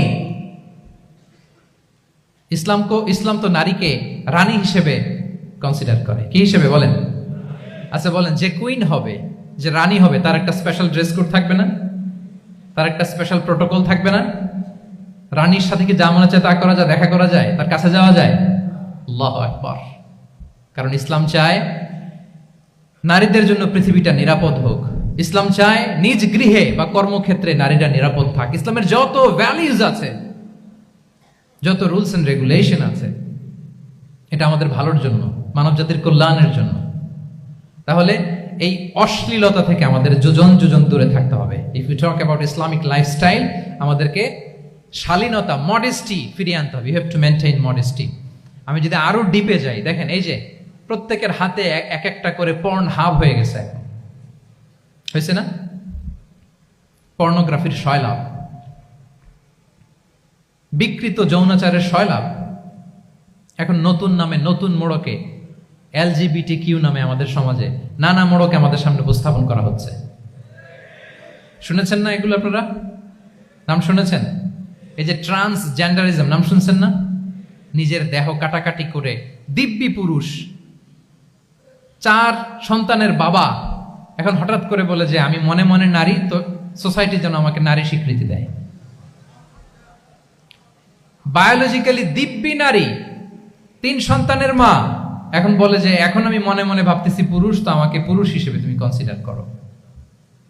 আল্লাহর দেয়া ফিতরাত, এই যে বলছে উল্টায় ফেলতেছে, এই ফিতরাতকে ধ্বংস করার সবচেয়ে জঘন্যতম এই নতুন যেটা বাজারজাত করা হচ্ছে যে আইডিওলজি, এটা হচ্ছে ট্রান্সজেন্ডারিজম। অধিকারের মোড়কে, তাও আসতেছে কিভাবে? কিসের মোড়কে বলেন তো? রাইটস এর কথা বলে, যেটা একটা রাইটস। এজন্য সম্মানিত সুধীমণ্ডলী, শালীনতার কোনো বিকল্প নেই। If you want to take care of yourself, if you want to take care of your family, your society, you have to maintain modesty. কোনো বিকল্প নেই, সাবধান হইতে হবে আমাদেরকে। তাহলে 4 নম্বরে কি? শালীনতা, মডেস্টি। শালীনতা হচ্ছে ইসলামিক লাইফস্টাইলের ভূষণ। এখন পরিকল্পিতভাবে এই শালীনতার কবর রচনা করা হচ্ছে আমাদের সমাজে। আপনারা কি রাগ করতেছেন? কথা ক্লিয়ারলি বুঝতে পারতেছেন? আমি যদি রয়ে সয়ে কথা বলি তো বুঝতে পারবেন আপনারা? ক্লিয়ারলি মেসেজগুলো আমি আপনাদের সামনে পৌঁছে দিচ্ছি। তাহলে কয়টা গেল? 4টা। হালাল, প্রোডাক্টিভিটি, প্রিজার্ভিং ফিতরা এন্ড ফাইনালি মডেস্টি। 4টা কাভার। 5 নম্বরে হচ্ছে ইসলামিক লাইফস্টাইল যদি আমরা মেনটেন করি, we must have to be optimistic, hopeful, আশাবাদী হইতে হবে। মুমিনের ডিকশনারিতে হতাশা নেই। আমরা হতাশ হই না, আমরা নিরাশ হই না, আমরা ভরসা রাখি এক মহান সত্তার উপর। আওয়াজ করে বলুন, তিনি কে? শয়তানের মিশন হচ্ছে আমাদেরকে হতাশ বানানো। আমি স্টেজে ওঠার আগে সম্মানিত স্যার বলতেছিলেন যে আপনি একটু আশাবাদী করবেন আমাদের নারী শিক্ষার্থীদের ব্যাপারে, আমাদের ছেলে শিক্ষার্থীদের কয়েকটা ইস্যু স্যার বললেন যে কিছু ফ্রাস্ট্রেশন তাদের মধ্যে কাজ করে। আজকে আপনাদের ডিকশনারি থেকে ফ্রাস্ট্রেশনকে একেবারে অমিট করে দিয়ে যাব। বলেন, বিশ্বাসীদের ডিকশনারিতে হতাশা বলে কোনো শব্দ আছে? ফ্রাস্ট্রেশন আছে? কারণ শয়তানের মিশন হচ্ছে আমাদেরকে হতাশ বানানো। কি বানানো? শয়তান আমাদেরকে আশাবাদী করতে চায় না, সে চায় আমরা যেন হতাশ হই। আমি ভুল করেছি, পাপ করেছি, অন্যায় করেছি, তো শয়তান সেই পাপের সাগরে আমাকে হাবুডুবু খাওয়াতে চায়, বলে আর অনেক ভুল হয়ে গেছে, অনেক দূর তুই চলে এসেছিস, আর আল্লাহ তোকে ক্ষমা করবে না, থাক এখানেই থাক, করতে থাক। এরকম শয়তান টেম্পটেশন দেয়, প্রভোকেশন করে। কিন্তু শয়তান জানে না যে আল্লাহর রহমতের দরিয়া কত বড়। শয়তানের মিশন হচ্ছে আমাদেরকে হতাশ বানানো, আর আল্লাহর বাণী আমাদের হৃদয়ে আশা জাগায়, আশাবাদী করে তোলে। আল্লাহর এই কিতাবের, কোরআনের প্রতিটি আয়াতে পরতে পরতে পাবেন আপনি মোটিভেশন, ইন্সপিরেশন। আল্লাহু আকবার। লা তাহজান ইন্নাল্লাহা মা'ানা। মনকে তুমি বুঝিয়ে বলো আল্লাহ আছেন আমার সাথে। জাহাঙ্গীরনগর বিশ্ববিদ্যালয়ের আমার সুপ্রিয় শিক্ষার্থী বন্ধুরা, এই বাক্যটি নিজের জীবনের জন্য, নিজের জীবনের সাথে সেট করে নেন। মনকে তুমি বুঝিয়ে বলো আল্লাহ আছেন আমার সাথে। বিপদে আপদে, আমাদের লাইফে আপস এন্ড ডাউনস থাকে, সব মুহূর্তে আমরা এই কথাটা খেয়াল করব যে কেউ যদি আমাকে হেল্প করার জন্য নাও থাকে, এক মহান সত্তা আছে, তিনি কে? আল্লাহ রাসূল সাল্লাল্লাহু আলাইহি ওয়াসাল্লাম আবু বকর রাদিয়াল্লাহু তাআলা আনহু গারে সাউরে হিজরতের রাতে লুকিয়ে আছেন, কুরাইশরা খুঁজতেছে। আবু বকর রাদিয়াল্লাহু তাআলা আনহু তটস্থ, না জানি ধরা পড়ে যাই। তিনি বলছেন কুরাইশরা আমাদের এত পাশ দিয়ে যাচ্ছে, একটু মাথা নিচু করলে দেখে ফেলবে আমাদের। রাসূল সাল্লাল্লাহু আলাইহি ওয়াসাল্লাম বললেন যে ভয় পেও না। আবু বকর, তুমি কি ভেবেছো আমরা এখানে গুহাতে দুইজন? না না, এই গুহায় আমরা দুজন নই, আমাদের সাথে একজন মহান সত্তা আছে। তিনি কে? আমরা তিনজন এখানে। লা তাহজান ইন্নাল্লাহা মা'ানা। ভয় পেও না, হতাশ হয়ো না, নিশ্চয় আল্লাহ আমাদের সাথে আছেন। আল্লাহ তাআলা সরাসরি কথাটাকে কোরআনে কোট করেছেন যে লা তাহজান ইন্নাল্লাহা মা'ানা। তাহলে সুপ্রিয় বন্ধুরা, এই বাক্যটা আমাদের খেয়াল রাখতে হবে যাদের মধ্যে ফ্রাস্ট্রেশন কাজ করে, যে মনকে তুমি বুঝিয়ে বলো কে আছেন আমার সাথে? আল্লাহ আছেন আমার সাথে। এরকম কোরআনের পরতে পরতে অনেক আয়াত পাবেন। লা তাইআসু মির রাউহিল্লাহ ইন্নাহু লা ইয়াইআসু মির রাউহিল্লাহি ইল্লাল কওমুল কাফিরুন। আল্লাহর রহম থেকে নিরাশ হয়ো না।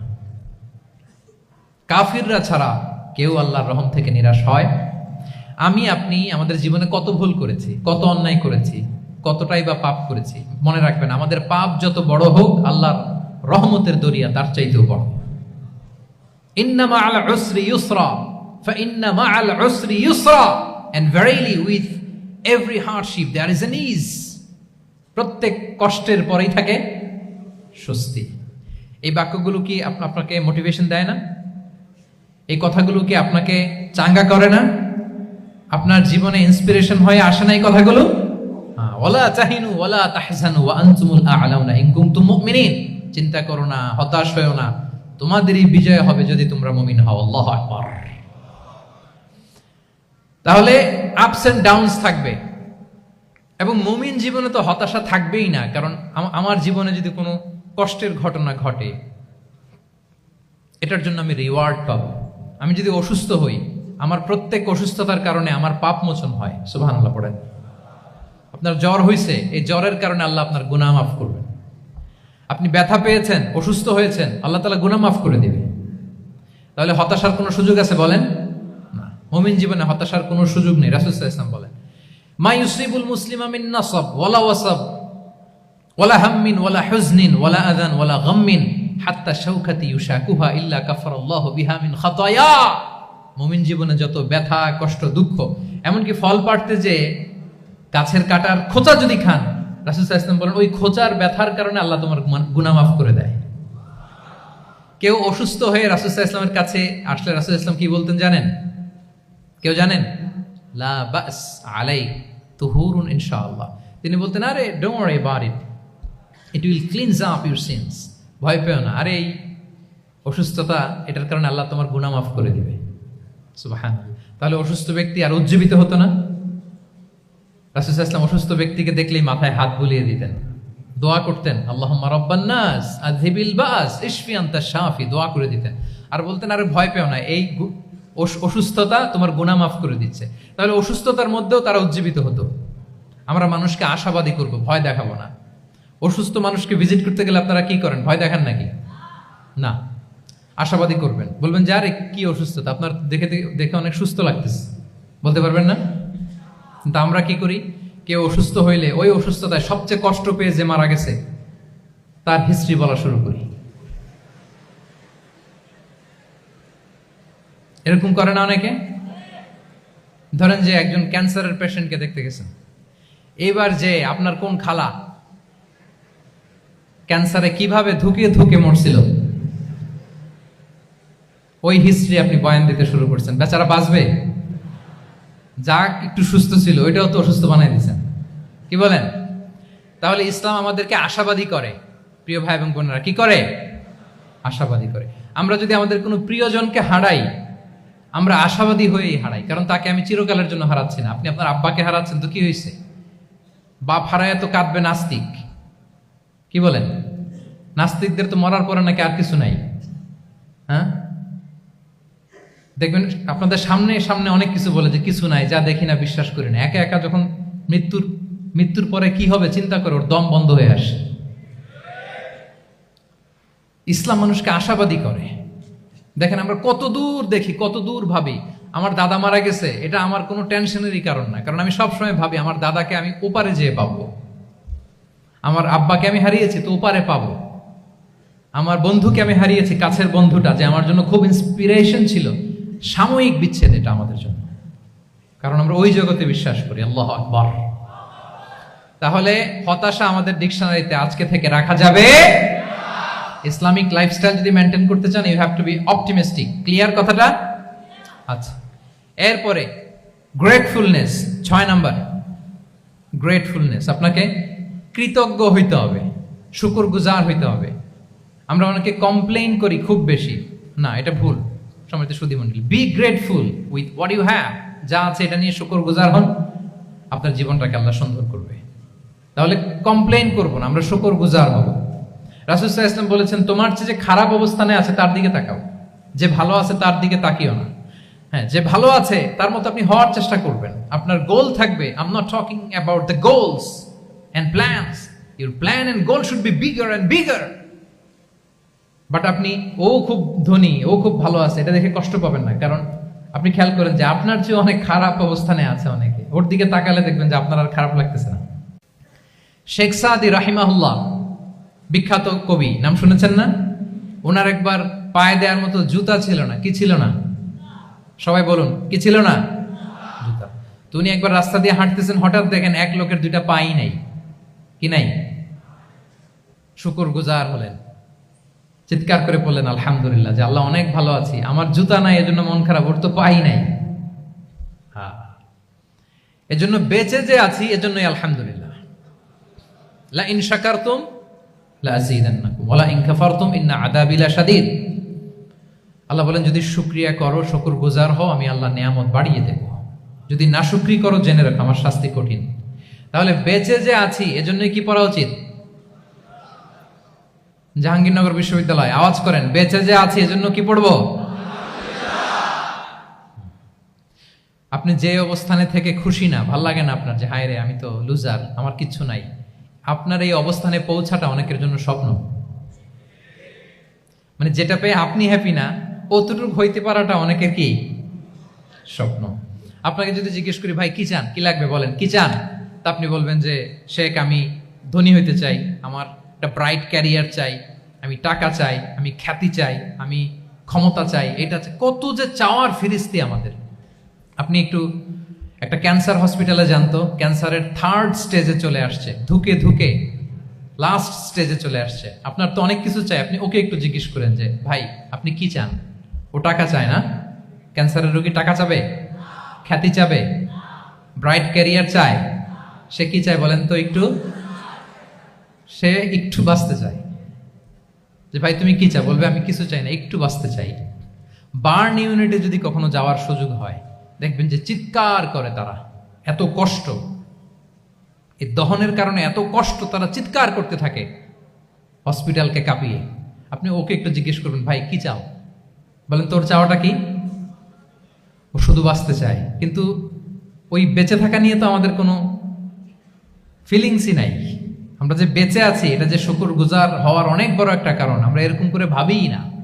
এজন্য সুপ্রিয় সুধী মণ্ডলী, আমরা যে বেঁচে আছি এজন্য আলহামদুলিল্লাহ। শুধু বেঁচে থাকার কারণে আমরা কি পড়বো? তাহলে গ্রেটফুলনেস। আপনি যদি ইসলামিক লাইফস্টাইলে নিজেকে অভ্যস্ত করতে চান, আপনার যেমনি অপটিমিস্টিক হইতে হবে, এট দ্য সেম টাইম আপনাকে কি হইতে হবে? গ্রেটফুল হইতে হবে। 7 নম্বরে তাওয়াক্কুল। Put you trust on Allah because only He can help you, only He can protect you. And when you put your trust on Allah, you are in a divine shield. আপনি যখন আল্লাহর উপর নিজেকে ন্যস্ত করেন, আপনি একটা ডিভাইন, একটা প্রোটেকশনের ভেতরে থাকেন। বিশ্বাসীরা কি করে? আল্লাহর উপর ভরসা করে। কি করে? কার উপর? তদবিরের উপর, লবিং এর উপর, মামা চাচা? তাহলে আল্লাহর উপর ভরসা হবে। কার উপর? ফাইদা আযামতা ফাতাওয়াক্কাল আলাল্লাহ। আল্লাহর উপর ভরসা করব। এমনকি ঘর থেকে বের হওয়ার সময় রাসূল সাল্লাল্লাহু আলাইহি ওয়াসাল্লাম আমাদেরকে বলেছেন আল্লাহর উপর তাওয়াক্কুল করো। আমরা কি দোয়া পড়ি বলেন তো ঘর থেকে বের হয়ে? বিসমিল্লাহি তাওয়াক্কালতু আলাল্লাহ। এই তাওয়াক্কুল নিয়ে আমাদের অনেক মিসকনসেপশন আছে। আমাদের মধ্যে একটা প্রবণতা আছে, অনেকে বলে যে যা হবে হবে, আল্লাহ ভরসা। বলে যে যা হবে হবে, কি ভরসা? কথা বলতে হবে তো আমার সাথে। আপনারা কি বোরিং হচ্ছেন? ওরে আল্লাহ, অনেক রাত হয়ে গেছে, তো শেষ করে দেই তাহলে। আর কয়েক মিনিটের মধ্যে শেষ করবো ইনশাআল্লাহ। তাহলে অনেকের মধ্যে একটা প্রবণতা আছে, তারা বলে যে যা হয়েছে হয়েছে, কি ভরসা? যা করে আল্লাহ, আল্লাহ ভরসা। এটা it's not the concept of তাওয়াক্কুল। এটা তাওয়াক্কুল নয়। ইসলামে তাওয়াক্কুল is always at the second step. The first step is your effort. প্রথমে আপনি চেষ্টা করবেন, এরপরে আপনি আল্লাহর উপর তাওয়াক্কুল করুন। কিছু না করে যদি বলেন আমি আল্লাহ ভরসা, এটা আল্লাহ ভরসা হয়েছে? এটা আপনার মন গড়া একটা কথা হয়েছে, কিন্তু এটা তাওয়াক্কুল হয়? আমাদের অনেকে অলসতা, অকর্মণ্যতা, অপারগতা, হীনমন্যতা এগুলোর তাওয়াক্কুল বানায় ফেলেছে। হাত গুটায় বসে থাকবে, কাজ করবে না, অলস, আর বলে কি আল্লাহ ভরসা। রিজিকের মালিক আল্লাহ, কিছু করবে না আর বলে আল্লাহ ভরসা। প্রিয় ভাইরা, রাসূল সাল্লাল্লাহু আলাইহি ওয়াসাল্লাম তিনি অলসতা, অকর্মণ্যতা, হীনমন্যতা, কাপুরুষতা, ভীরুতা এগুলো থেকে আল্লাহর কাছে পানাহ চেয়েছেন। নিজের সাধ্যের সবটুকুন তিনি করেছেন, তারপরে আল্লাহ ভরসা করেছেন। এবং পাখিকে ইসলামে তাওয়াক্কুলের মডেল বানানো হয়েছে। রাসূল সাল্লাল্লাহু আলাইহি ওয়াসাল্লাম বলেন, লাউ আন্নাকুম তাতাওয়াক্কালুনা আলাল্লাহি হাক্কা তাওয়াক্কুলিহি লা রাযাকাকুম কামা ইয়ারযুকুত তুয়ুর তাগদু খিমাসান ওয়া তারুহু বিতানা। মানে তোমরা যদি পাখির মতো তাওয়াক্কুল করো, তাহলে পাখিকে আল্লাহ যেমন রিজিক দেয় তোমাদেরকেও রিজিক দিবে। পাখি কি করে বলেন তো? প্রতিদিন সকালবেলায় ওর ঘরের ভিতরে বসে বলে যে আল্লাহ ভরসা। বলে? বরঞ্চ কি করে সে? সকাল সকাল কিচির মিচির রবে দিক দিগন্ত মাতিয়ে সে বের হয়ে যায়, সারাদিন ঘুরতে থাকে। তাহলে খালি পেটে সকালবেলায় পাখিগুলো বের হয়ে যায়, আকাশে বাতাসে ছুটে বেড়ায়, আর বিকেল বেলায় ওদর পূর্তি করে প্রতিটা পাখিকে তার নিড়ে ফিরিয়ে দেয় কে? আপনারা তো বোঝা অনেক সহজ। এটা তো নাকি একেবারে আপনাদের জাহাঙ্গীরনগর, এটা তো নাকি পাখিদের অভয়ারণ্য শুনলাম আমি। কখনো আসা হয়নি আমার, দিনের বেলা আসা দরকার ছিল, তাহলে আপনাদের ক্যাম্পাস বিউটি আমি দেখতে পেতাম। তো পাখি কিন্তু বসে থাকে না, সকালে কি করে? খালি পেটে পাখিগুলো বেরিয়ে যায়, ওরা ওদের রোল প্লে করে, চেষ্টা করে, এরপরে বিকেল বেলা ওদর পূর্তি করে তাদেরকে নেড়ে ফিরিয়ে দেয় কে? তাহলে পাখিকে তাওয়াক্কুলের মডেল বানানো হয়েছে। আপনি হাত গুটিয়ে বসে থেকে বললেন আল্লাহ ভরসা, এটা হয়েছে না। আপনি আপনার সর্বোচ্চটুকুন চেষ্টা করবেন, সব করার পরে এরপরে আপনি বলবেন আল্লাহ ভরসা। তাহলে তাওয়াক্কুল হলো প্রথমে যে কোনো জিনিস অ্যাচিভ করার জন্য পরিকল্পনা করা, তারপর সে পরিকল্পনা বাস্তবায়নের উপায় বের করা, তারপর বিভিন্ন উপায় উপকরণের সাহায্য নিয়ে সেটা অ্যাচিভ করার জন্য প্রাণান্তকর প্রচেষ্টা চালিয়ে যাওয়া, অবশেষে ফলাফলের জন্য কার উপর নির্ভর করা। দিস ইজ কল্ড তাওয়াক্কুল। এখন আমি কিছুই করলাম না, বললাম যে যা করে আল্লাহ। তাওয়াক্কুল হয়েছে তো না? আমাদের সমাজে দুইটা ধারণা। কেউ কেউ বলে আরে আমি তো সব করব, তাওয়াক্কুলের দরকার কি? অ্যাবসলিউটলি রং। আবার অনেকে মনে করে আল্লাহই সব করে দিবে, এটাও absolutely wrong. The concept of Islam is in between these two extreme lines. এই দুইটার মাঝখানে হচ্ছে তাওয়াক্কুল। তাহলে তাওয়াক্কুলের মেকানিজম হচ্ছে আমার সাধ্যের সবটুকুন আমি করব, তারপরে আল্লাহর সাহায্য আসবে, সেজন্য আমি তাওয়াক্কুল করব। আপনারা মুসা আলাইহিস সালামের ঘটনা জানেন। উনি যখন বনী ইসরাইলকে নিয়ে লোহিত সাগরের সামনে আসলেন, ফেরাউন তার সৈন্য নিয়ে ধাওয়া করলো, আল্লাহ তাআলা সাথে সাথে কি রাস্তা বানাই দিলেন নাকি? সাগরের মাঝখানে না। আল্লাহ বললেন আনিদ্রিব বিআসাকাল বাহর, লাঠি দিয়ে একটা বাড়ি মারো সাগরে। মুসা আলাইহিস সালাম বাড়ি না মারলে তো আল্লাহ রাস্তা বানাতে পারতেন না, না পারতেন না? পারতেন, কিন্তু এটা তাওয়াক্কুলের মেকানিজম নয়। ওনাকে বলেছেন বাড়ি মারো, উনি লাঠি দিয়ে বাড়ি মারলেন, বিশাল রাস্তা হয়ে গেল। মারিয়াম আলাইহিস সালাম যখন ঈসা আলাইহিস সালামকে ডেলিভারি করলেন, ক্লান্ত শ্রান্ত ক্ষুধার্ত, কি খাবেন? আল্লাহ তাআলা বললেন ওয়াহুজ্জি ইলাইকি বিজিযইন নাখলাতি তুসাকিত আলাইকি রুতাবান জানিয়া, মানে মারিয়াম একটু কষ্ট করে উঁচু হয়ে পাশে একটা খেজুর গাছ আছে, ওটা ডাল ধরে টান দাও, টসটসে পাকা খেজুর পড়বে নিচে, ওটা খাও। উনি টান না দিলে আল্লাহ এমনি অটোমেটিক্যালি পাঠাতে পারতেন না খেজুর? আল্লাহ পাঠাননি। তাহলে এই পৃথিবীর সিস্টেম হচ্ছে আপনাকে কষ্ট করতে হবে, আপনার রোলটা আপনাকে প্লে করতে হবে। ইসলামে তাওয়াক্কুল is always at the second step, the first step is your effort. আপনাকে চেষ্টা করতে হবে, তারপরে আপনি তাওয়াক্কুল করবেন, তাহলে এটা প্রপার তাওয়াক্কুল হবে। তাহলে এখন থেকে হাত গুটিয়ে বসে থেকে আল্লাহ ভরসা বলবেন? আমরা এটা ভুল করে ফেলি। রাসূল সাল্লাল্লাহু আলাইহি ওয়াসাল্লাম, ওনার কাছে আল্লাহ সাহায্য আসতো, জিবরিল আলাইহিস সালামও আসতো, তারপরেও কখনো তিনি নিজের ভাগ্য আল্লাহর হাতে ছেড়ে দিতেন না। আমাদের মতো যা করে আল্লাহ ভরসা বলে কখনো নিজের ভাগ্য আল্লাহর হাতে ছেড়ে দিতেন, বরং নিজের সাধ্যের সবটুকুন দিয়ে তিনি চেষ্টা করতেন। তারপর তিনি ভরসা করতেন কার উপর? আপনি হিজরতের ঘটনাটা দেখেন। আল্লাহ যেদিন বললেন যে আজ রাতেই তুমি আর আবু বকর হিজরত করো, রাসূল সাল্লাল্লাহু আলাইহি ওয়াসাল্লাম ওই দিন দুপুরবেলা আবু বকর রাদিয়াল্লাহু তাআলা আনহুর ঘরে গেলেন। তিনি কখনো দুপুরবেলা বেরোন না, তিনি কখনো মাস্ক পরে বেরোতেন না। সেদিন তিনি মাস্ক পরে বেরোলেন, খারাজা মুতাকান্নিয়ান, মুখ ঢেকে বেরোলেন। আবু বকর রাদিয়াল্লাহু তাআলা আনহুর ঘরে যেয়ে বলেন, আবু বকর আখরিজ মান ফিল বাইত, ঘরে যারা আছে বের করে দাও, প্রাইভেট আলাপ আছে। আবু বকর রাদিয়াল্লাহু তাআলা আনহু বললেন, ইয়া রাসূলুল্লাহ, আসমা আর আয়েশা একজন তো আপনার পরিবার, আর একজন তার বোন, আমরাই তো, বলেন।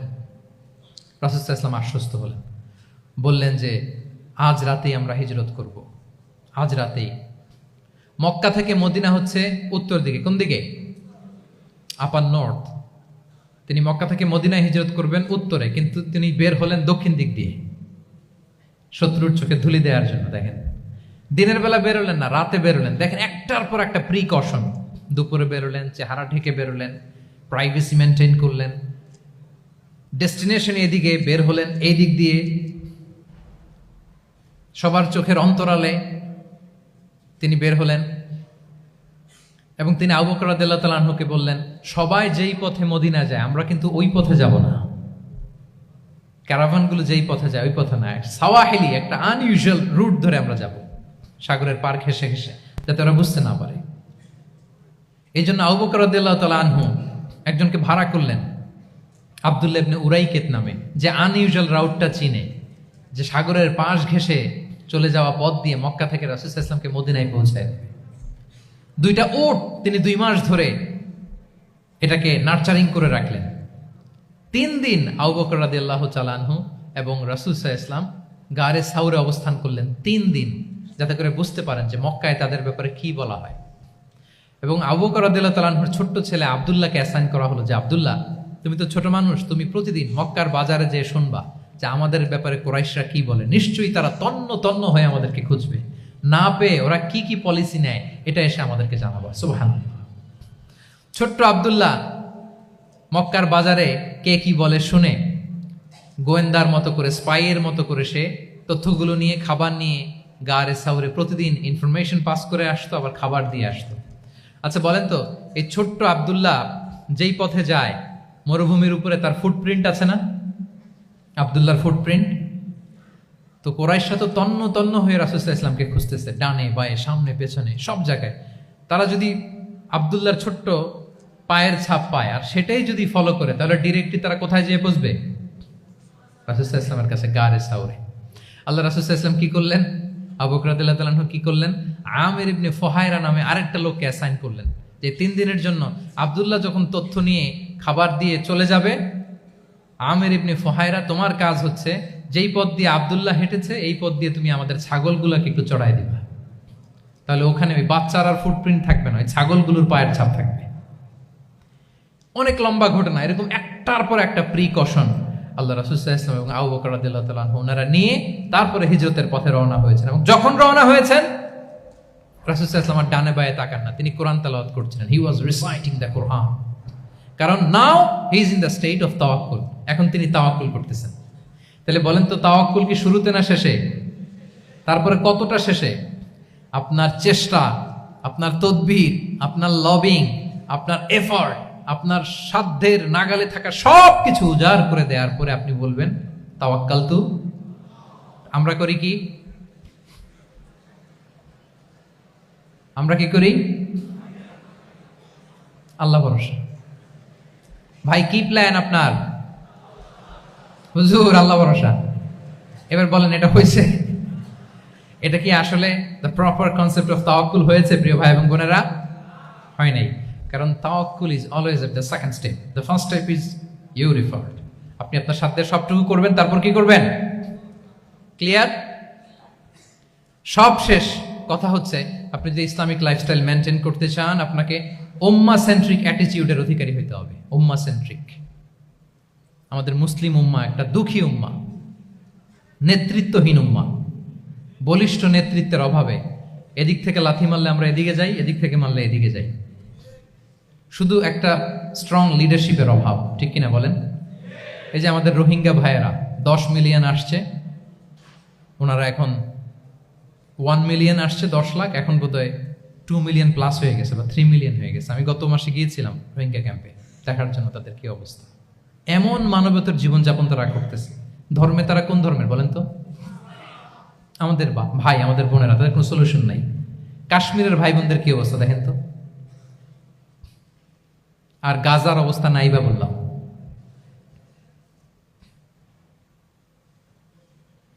পাখির মতো গুলি করে মারা হয়েছে, মসজিদ ধ্বংস করা হয়েছে, এমনকি খ্রিস্টানদের গির্জা ধ্বংস করা হয়েছে। একটা লিডারশিপের, একটা স্ট্রং লিডারশিপের অভাবে আজকে আমাদের এই অবস্থা। এই জন্য আপনি যদি ইসলামিক লাইফস্টাইলের কথা বলেন, অফকোর্স আপনাকে উম্মাহ সেন্ট্রিক মেন্টালিটির হতে হবে। এই দুঃখী উম্মাকে নিয়ে আপনার প্রজেক্ট থাকতে হবে। আমরা আমাদের নিজেদের শক্তি, সম্ভাবনা, ঐতিহ্য এগুলো একেবারে ভুলতে বসেছি। আমরা যে যোদ্ধা ছিলাম, আমরা যে বিজয়ী ছিলাম, আমরা বেমালুম ভুলিয়ে গিয়েছি। জ্ঞান বিজ্ঞানে একসময় আমরা লিড দিয়েছি, ঠিক কিনা বলেন? আমাদের জাবের ইবনে হাইয়ান ছিল, আমাদের আল বিরুনি ছিল, আমাদের আল ইদ্রিসি ছিল, আমাদের আল ফারাবি ছিল। এই নলেজ এখন ওয়েস্টে ট্রান্সফার হয়েছে, সেই নলেজ আবার ট্রান্সফার হয়ে আমাদের করতলগত একদিন হবে ইনশাআল্লাহ। তো এই প্রজেক্ট তো আমাদের নাই। একদিন যে আমাদের হাতে আসবে, হুজুর আল্লাহ ভরসা নাকি? শুধু আল্লাহ ভরসা বলে বসে থাকলে হবে? সেলফ সেন্টার্ড হওয়া যাবে না, উম্মাহ সেন্ট্রিক আমাদেরকে হইতে হবে। উম্মার জন্য আপনার হৃদয়ে একটা দরদ থাকতে হবে। অন্যের জন্য কাজ করার একটা মেন্টালিটি আমাদের গ্রো করতে হবে। যারা অন্যের জন্য করে তারা জানে যে এটাতে কি সুখ, কি মজা। আপনি অন্যকে দান করে দেখেন, একটা সুখানুভূতি আপনার মধ্যে কাজ করবে। এবং রাসূল সাল্লাল্লাহু আলাইহি ওয়াসাল্লাম বলেন, আল্লাহু ফি আউনিল আবদি মা দামাল আবদু ফি আউনি আখিহি। আল্লাহ তাআলা ততক্ষণ পর্যন্ত বান্দার সাহায্যে থাকে, ওই বান্দার, যতক্ষণ পর্যন্ত এই বান্দা তার ভাইয়ের সাহায্যে থাকে। এজন্য আমাদের প্রতিটি কাজে, পদক্ষেপে আমাদের নির্যাতিত ভাইয়েরা যেন তারা আমাদের চিন্তায় থাকে, তারা যেন আমাদের দোয়ায় থাকে, আমাদের সহযোগিতায় থাকে, এবং উম্মার জাগরণে যেন নিবেদিত হয় আমাদের সকল এফোর্ট, সকল প্রজেক্ট, সকল প্রচেষ্টা। কি পারা যাবে কিনা বলেন? উম্মার জন্য এরকম স্যাক্রিফাইসিং মেন্টালিটি আমাদের থাকার দরকার আছে না নাই বলেন? তাহলে উম্মাহ সেন্ট্রিক মেন্টালিটি আমাদের করতে হবে সম্মানিত সুধী মণ্ডলী। তাহলে ইসলামিক লাইফস্টাইল নিয়ে যদি আমরা কথা বলি, আমাদের উম্মাহ সেন্ট্রিক হওয়ার কোনো বিকল্প নাই। আমি যদি পুরো আলোচনার সামারি করি, তাহলে বলতে হবে শুরুতে আমি যেটা বলেছিলাম যে এখানে পিক অ্যান্ড চুজ করে ইসলামিক লাইফস্টাইল অ্যাডাপ্ট করার আমাদের কোনো সুযোগ মনে আছে? যে কথা দিয়ে শুরু করেছিলাম, পিক অ্যান্ড চুজ করা যাবে মন মতো না, পুরোটাই মানতে হবে। এবং মোস্ট লাইকলি 8টা core values of Islamic lifestyle আমি আপনাদের সাথে শেয়ার করেছি। একটু যদি রিকল করি, 1 নম্বরে কি বলেছিলাম বলেন তো? হালাল মেনটেন করতে হবে, হারামের সাথে আমাদের কোনো সম্পর্ক। 2 নম্বরে প্রোডাক্টিভিটি। 3 নম্বরে ফিতরা বেসড লাইফস্টাইল হতে হবে। 4 নম্বরে মডেস্টি। 5 নম্বরে হতাশ হওয়া যাবে না, মনকে তুমি বুঝিয়ে বলো আল্লাহ আছেন আমার সাথে, অপটিমিজম। তারপরে আল্লাহর উপর ভরসা করা, গ্রেটফুলনেস। 7 নম্বরে কোনো কিছু না করে, হ্যাঁ, সবকিছু করার পরে, মাশাআল্লাহ, অ্যাবসলিউটলি রাইট আনসার। সবকিছু আমার সাধ্যের সবটুকুন করার পরে কি করব? কার উপর তাওয়াক্কুল করব, এবং আমরা উম্মাহ সেন্ট্রিক চিন্তা লালন করব, উম্মাহ কেন্দ্রিক। পারা যাবে তো? এই কোর ভ্যালিউজ গুলো যদি আপনি মেনটেন করেন, this would be the Islamic lifestyle. সম্মানিত সুধী, ইসলাম আমাদেরকে যে লাইফস্টাইল প্রেসক্রাইব করেছে, সেই প্রেসক্রাইব লাইফস্টাইলই আমাদেরকে সাবস্ক্রাইব করতে হবে। এর বাইরে মুসলিমের কোনো লাইফস্টাইল থাকতে পারে? এর বাইরে অন্য কোনো লাইফস্টাইল আল্লাহর কাছে গ্রহণযোগ্য হতে পারে? আল্লাহ তাআলা আমাদের সবাইকে কথাগুলো বোঝার ও আমল করার তৌফিক দান করুন। সম্মানিত সুধী মণ্ডলী, আমি আবারও পাঠশালাকে শুকরিয়া জানাই, বিশ্ববিদ্যালয় কর্তৃপক্ষকে শুকরিয়া জানাই, এবং দীর্ঘ 1 ঘন্টারও বেশি সময় ধরে আপনারা যারা এই লম্বা আধুনিক যুগে ইসলামিক লাইফস্টাইল শিরোনামের এই সেমিনারে অংশগ্রহণ করলেন, আপনাদের সবাইকে আবারও প্রাণ ঢালার শুভেচ্ছা এবং অভিনন্দন জানিয়ে আমার আলোচনা এখানেই আমি শেষ করছি। হাদা মা ইনদি ওয়াল ইলমু ইনদাল্লাহি আলাইহি তাওয়াক্কালতু ওয়া ইলাইহি উনীব। ওয়াসসালামু আলাইকুম ওয়া রাহমাতুল্লাহি ওয়া বারাকাতুহু।